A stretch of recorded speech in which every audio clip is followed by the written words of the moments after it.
Welcome back, everyone. If you're a business student diving into global brand management, well, you're in for an absolute treat today. We're unpacking the strategy behind a true powerhouse of international marketing, Nivea. Think about it. This is a brand that has managed to find its way into millions of households across more than 150 countries. How exactly do you build that kind of universal trust? How do you keep your market leadership intact across generations? In today's explainer, we're going to reverse engineer Nivea's massive success using a classic marketing framework, translating decades of decisions into clear, actionable insights. Okay, here's our roadmap for today. 1. The century-old blue tin. 2.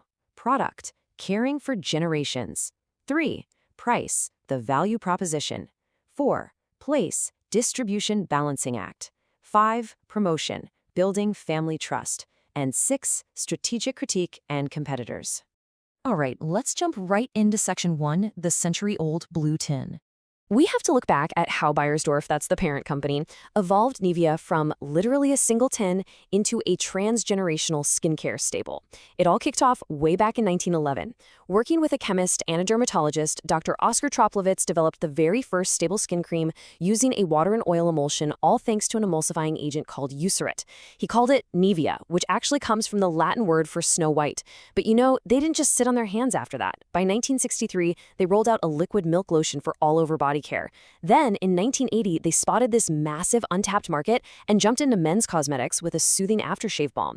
Fast forward to 1998, they launched the Q10 Anti-Wrinkle Cream, which pretty much instantly became a global bestseller. They just kept innovating, making sure they stayed incredibly relevant decade after decade. Now, before we get too deep into the weeds, let's establish our framework for this explainer. You know the marketing mix, the classic 4 Ps. It's an absolutely essential tool that lets us see exactly how a company blends product, price, place, and promotion to satisfy customer needs, and basically carve out a totally distinct position in a very crowded market. Every single stage of building a brand depends on finding that perfect equilibrium across this mix. Which brings us right to section 2, product, caring for generations. Nivea's product strategy is, well, it's incredibly robust. First off, it's backed by serious science. We're talking over 150 dermatological researchers, pharmacists, and chemists constantly tweaking and refining their formulas. This heavy investment in R&D is what lets them expand their portfolio to hit very specific niche segments, everything from Nivea men and baby care to mature skincare like that Q10 line we mentioned. They're also great at innovating formats. Remember their 2013 launch of the In-Shower Skin Conditioner? Huge success. But here's what's absolutely crucial for modern brand management. They weave environmental responsibility right into their products and production. Plus, they actually listen to the consumer. When early customers said the milk lotions were a bit too sticky, Nivea used that R&D muscle to pivot to a non-sticky variant.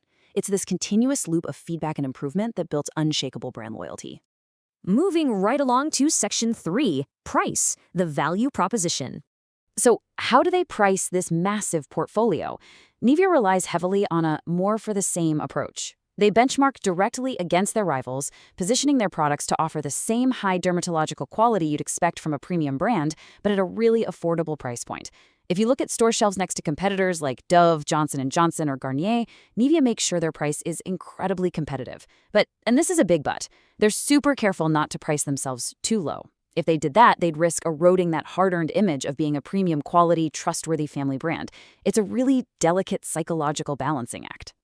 And to support that pricing strategy, they use tactical discounts to move serious volume. The data shows that 54% of consumers primarily notice their seasonal discounts, while 36% notice the festive ones. Nivea loves using penetration pricing tactics. Think of those buy 3 for the price of 2 offers you always see at retailers like Boots.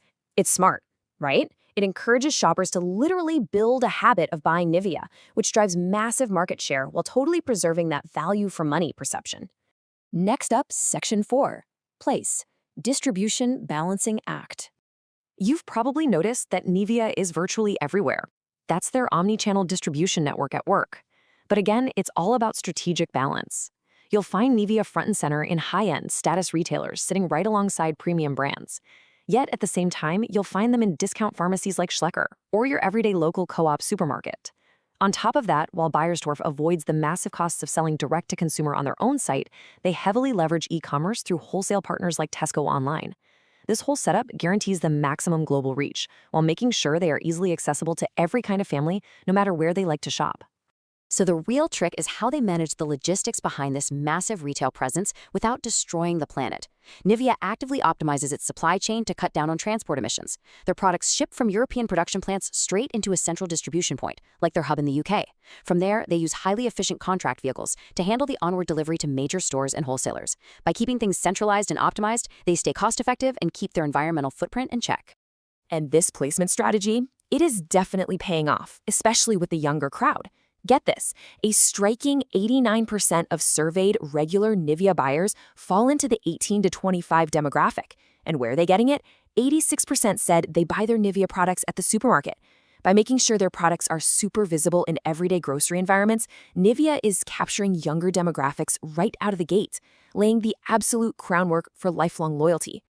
Let's transition to Section 5, Promotion, Building Family Trust. Nivea's promotional goal is crystal clear. They have meticulously crafted an image of being genuine, environmentally friendly, and offering great quality at a reasonable price. Every single ad, billboard, and campaign reinforces this exact image. They lean heavily into human togetherness. You know, the smiling faces of all generations, from babies to grandparents. It communicates this close-to-touch, authentic family vibe. They aren't just selling you a cream. They are selling the feeling of gentle care for your whole family.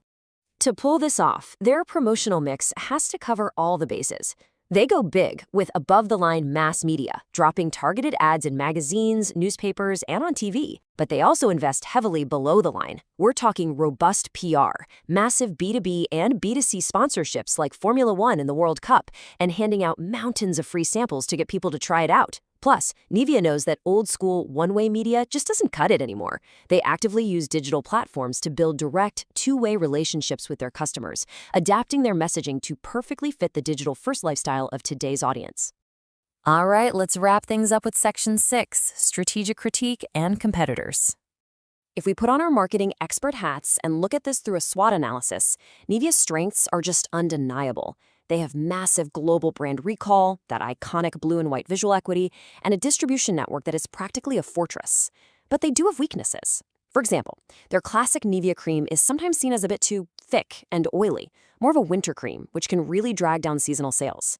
Looking at opportunities, there's huge room for growth in emerging economies and continuing to expand that highly lucrative men's segment. But the threats? They are very real.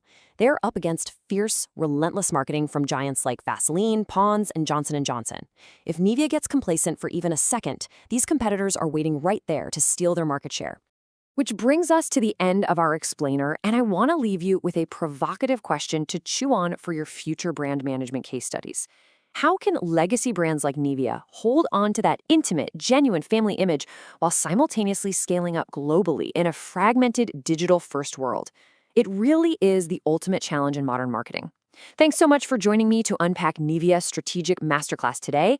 Keep analyzing, keep asking questions, and I'll catch you in the next explainer.